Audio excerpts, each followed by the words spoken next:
కూడా నమస్కారం. పెద్దలు ప్రహ్లాదరావు గారు, మరి ఇన్ఛార్జ్ కేఎస్ రత్నం గారు, ఇక్కడ ఉన్న జిల్లా నాయకులందరికీ పేరు పేరున నమస్కారం. ముఖ్యంగా మీడియా మిత్రులు అందరికీ కూడా నమస్కారం. రేపు ప్రధానమంత్రి మోడీ గారు వెస్ట్ బెంగాల్ అసాధ్యమైన రాష్ట్రం గెలుచుకొని వస్తుంది. మొట్టమొదటిసారి మన రాష్ట్రానికి వస్తుంది. మూడోసారి అయినాక వస్తున్నాడు మొట్టమొదటిసారి మన రాష్ట్రానికి.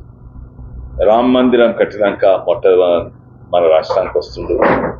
ఆపరేషన్ సింధూర్ అయినాక మొట్టమొదటి మన రాష్ట్రానికి వస్తుంది. వారి పాపులారిటీ, మోడీ గారి పాపులారిటీ మీరు చూసిండ్రు. దేశవ్యాప్తంగా, ప్రపంచవ్యాప్తంగా మోస్ట్ పాపులర్ ప్రైమ్ మినిస్టర్ ఆ హెడ్ ఆఫ్ ద స్టేట్ అంటే ప్రధానమంత్రి మోడీ గారు. ఏ దేశ ప్రధానియా లేకపోతే ప్రధానమంత్రి కూడా ఇంత పాపులర్ ఎప్పుడు కూడా లేకుండే మన ప్రధానమంత్రి ఉన్నారు. వారు రావడము మాకే కాదు, దేశవాసులు, తెలంగాణ వాసులు అందరికీ సంతోషం. మొన్న వెస్ట్ బెంగాల్లో గెలిస్తే మా బీజేపీ కార్యకర్తలకు ఎంత సంతోషమో అంతే సంతోషము అటు కాంగ్రెస్ బెంగాల్లో ఉన్న నాయకులు, ఇంకా లెఫ్ట్ వామపక్షాలకు వాళ్ళకు కూడా సంతోషం. ఏంటంటే మీరు మమతా బెనర్జీని ఓడగొట్టిండ్రు, వెస్ట్ బెంగాల్ను రక్షించిండ్రు. కానీ కేవలం వెస్ట్ బెంగాలే కాదు, యావత్ భారతదేశం.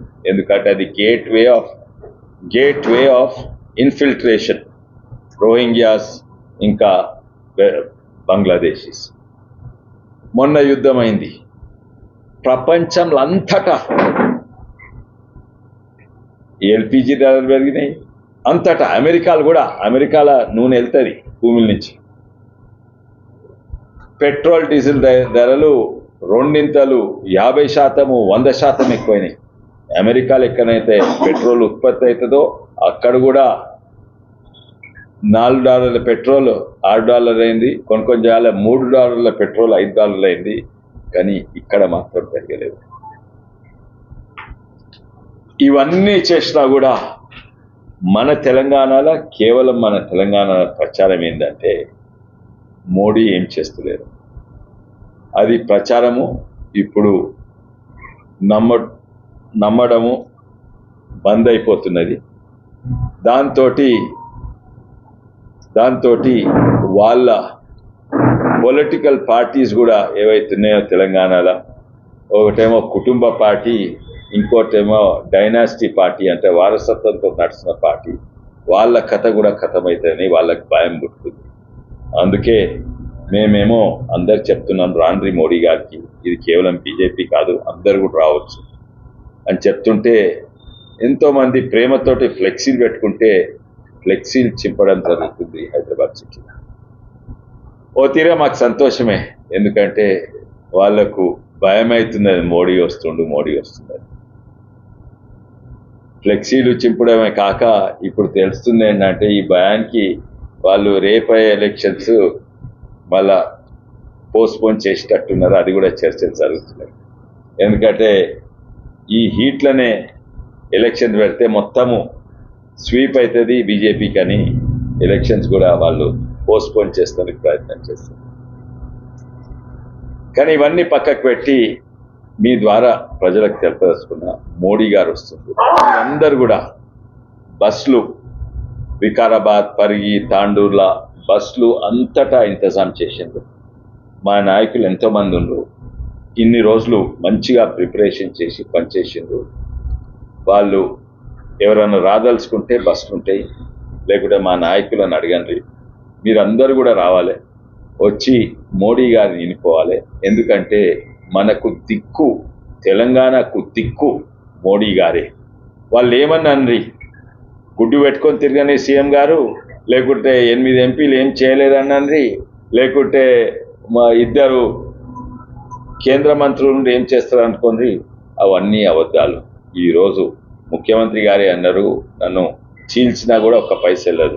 వాస్తవం చెప్పిండ్రు. పాతోడు దోసుకుపోయిండు, కొత్త ఆయన దగ్గర చిప్పబెట్టిపోయిండు. ఈరోజు రైతాంగాన్ని ఆదుకుంటుందంటే మోడీ వల్లనే. ఈరోజు ఏ ఊరికి పోయినా కూడా ప్రతి ఇంట్లో ఒక మోటార్ సైకిల్ ఉంది, ఎన్నో కార్లు ఉన్నాయి ఊరు గ్రామీణ ప్రాంతాలంటే మోడీ వల్లనే. ఎందుకంటే ఇన్నేళ్ళు ప్రతి రైతు కుటుంబానికి 1,20,000, ఈ నడుమ అయితే 1,20,000 వస్తున్నాయి. అదే కాక అభివృద్ధి కార్యక్రమాలు మీ అందరు తెలుసు. ఆ ఎల్ఈడి లైట్ బుక్ నుంచి ఊర్లో 15th ఫైనాన్స్ కమిషన్ రోడ్డు కానీ లేకుంటే శ్మశాన వాటిక వరకు మోడీ వల్లనే. మన మున్సిపాలిటీల ఫైనాన్స్ కమిషన్ వల్ల మోడీయే. గ్రామాల నుంచి మున్సిపాలిటీ నుంచి పెద్ద పెద్ద హైదరాబాద్ పట్టణాల వరకు మోడీ గారే దిక్కు. ఇన్ఫ్రాస్ట్రక్చర్ చూస్తే రైళ్ళైనా రోడ్లైనా రీజనల్ రింగ్ రోడ్లైనా హైదరాబాద్లో మెట్రో అయినా కూడా మోడీ గారి వల్లనే. ఇక్కడి నుంచి వీళ్ళు ఎంతో మంది మంత్రులు అక్కడ చెప్పబట్టుకొని పోతే మా కేంద్ర మంత్రులు వాళ్ళకి మంచిగా మర్యాద ఇచ్చి కూర్చుండబెట్టి ఛాయ్ ఇచ్చి మీకేం కావాలని అడుగుతారు. మేము చూడము, ఈ రాష్ట్రంలో ఇది కాంగ్రెస్ రాష్ట్రమా బీజేపీ రాష్ట్రమా, అందరికీ సమానంగా అవసరం ఉన్న వాళ్ళకి ఎక్కువ ఇస్తాం, మీ రైతులకు ఎక్కువ ఇస్తామని యూపీ ఇంకా గుజరాత్ కంటే ఎక్కువ మనకి ఇస్తున్నారు కొనుగోలు సంఖ్యతో ఉన్నాయి. అయితే వీళ్ళు చిప్ప పట్టుకొని పోతే ఆ చిప్పలు ఇంతో అంతో వేసి పంపిస్తుండ్రు. కానీ చిప్ప కాదు, మీరు చిప్ప పట్టుకున్నా మేము డైరెక్ట్ అక్కడికి వచ్చి పెద్ద పెద్ద ఇస్తాము. రీజనల్ రింగ్ రోడ్లు, రైల్వేలు, ఈ మన వికారాబాద్ రైల్వే అయితే వెనకడ బేగంపేట ఎయిర్పోర్ట్ ఉంటే అంతకంటే బ్రహ్మాండంగా ఉంటుంది. వెనకడ బేగంపేట ఎయిర్పోర్ట్ కాంగ్రెస్ ప్రభుత్వం ఉండే, అది ఎట్లుండే దానికంటే మంచిగా మన వికారాబాద్ రైల్వే స్టేషన్ అయితే. సో ఇన్ఫ్రాస్ట్రక్చర్ అయినా లేకుంటే డెవలప్మెంట్ వర్క్స్ అయినా లేకుంటే రైతులను ఆదుకున్నా అది మొత్తం కేంద్ర ప్రభుత్వం. వీళ్ళ దగ్గర వచ్చే ఆమ్దాని ఆ పాత కాళేశ్వరము వేరే అప్పులకు కడుతందుకు జీతాల కోంగా ఏమీ లేవని వాళ్ళే చెప్తున్నారు. లేవు, సంఖ్యలు చూడండి. ఇంకా దుష్ప్రచారం చేస్తారు ఏంటంటే తెలంగాణ నుంచి ఇన్ని పైసలు ఎత్తుకుపోతారు, గిన్నే వాపస్ ఇస్తారు. మీకు ఫైనాన్స్ కమిషన్ ఎట్లా చెప్తారో అట్లా ఇస్తారు. ఇంకోటి 33% ఎక్కువ చేసిండ్రు కేంద్ర ప్రభుత్వం వచ్చినాక అన్ని రాష్ట్రాలకు. 100 రూపాయలు పోతే డైరెక్ట్ వాపస్ పైసలు ఇచ్చేది 32 రూపాయలు ఉంటే ఇప్పుడు 42 రూపాయలు ఇస్తుంది. ఇప్పటిసరి కాదు, మోడీ వచ్చినాక. దాని తర్వాత ఏ రాష్ట్రానికి ఎంత కేటాయించాలనో అది ఫైనాన్స్ కమిషన్ చెప్తారు. దానికంటే ఎక్కువ నిధులు ఇక్కడ కేటాయించుకుని కొన్ని రంగాలలో. అవును, కొన్ని రంగాలలో అవసరం ఎక్కువ కాశ్మీర్లు ఉందో, నార్త్ ఈస్ట్ ఉందో, లేకుంటే పేద రాష్ట్రాలు ఉందో అక్కడ పోతాయి.